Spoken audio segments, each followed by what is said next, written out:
Ezekiela toko faha 7:30 dia ny andininy voalohany amin'ny anaran'i Jesosy. Tao amiko ny tanan'i Jehova ary ny fanainy no nitondrany Jehova ahy nivoaka. Dia napetrany teo afovoan'ny lohasaha feno taolana aho ary nitondra nandehandeha teny amin'ireo izy.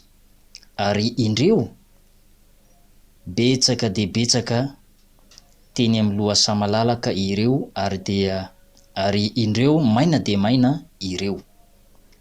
Ary hoy Jehova tamiko: ry zanak'olona, moa mety ho velona ihany va ireto taolana ireto? Dia namaly aho hoe: Jehova Andriamanitro, ianao no mahalala. Dia hoy indray izy tamiko: maminania amin'ireto taolana ireto ka ataovy aminy hoe: ry taolamaina, miaino ny tenin'i Jehova. Izao no lazain'i Jehova Andriamanitra ireto taolana ireto: indro asiako fofinaina ianareo ka ho velona, ary asiako hozatra ianareo ka hampaniriako nofo, ary hosaronako hoditra ianareo, ary asiako fofinaina ianareo ka ho velona, ka dia ho fantatrareo fa izao ny Jehova. Dia naminany aho arak'izay efa nandidiny ahy, ary noho ny efa naminany aho dia injany nisy feo, ary indreo nihetsiketsika sady nifanantonatona ny taolana, sady nanatona ny taolana namany avy. Ary hitako fa indro naniry ny hozatra sy ny nofo, ary nisarona hoditra izy, nefa tsy mbola nisy fofinaina tao aminy.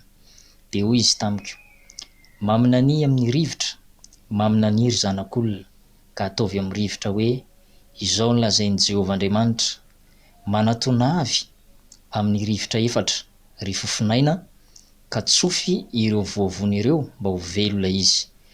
Dia naminany arak'izay efa nandidiny ahy aho, ary dia nidira amin'ny fofinaina ireo ka velona, dia nijoro tamin'ny tongony izy, izay tafika marobe dia marobe tokoa.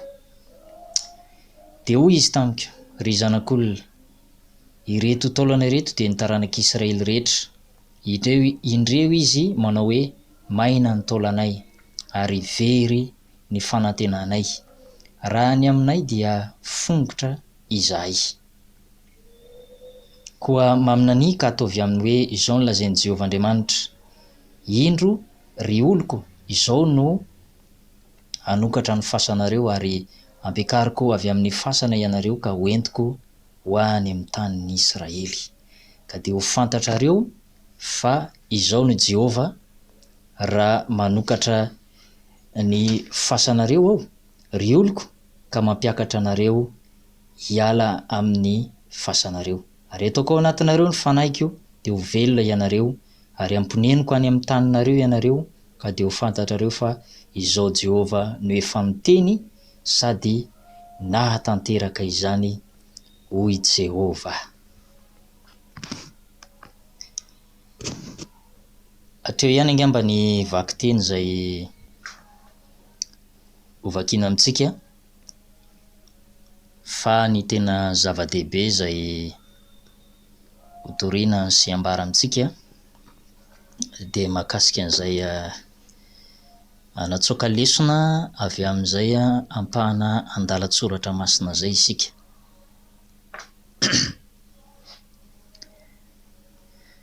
Eto amin'izao fiainana izao tokoa ry havana dia misy zavatra be dia be izay mifaomaofao eto amin'ity tany mandalo ity.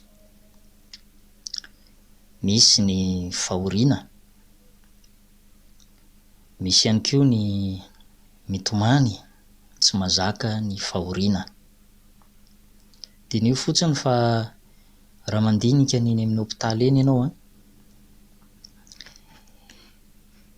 eny amin'ny hôpitaly eny dia misy ny olona izay tena ao anaty fahorian'ny aretina zany. Misy ihany koa na tsy any amin'ny hôpitaly aza fa velona miriaria eto ambony tany eto,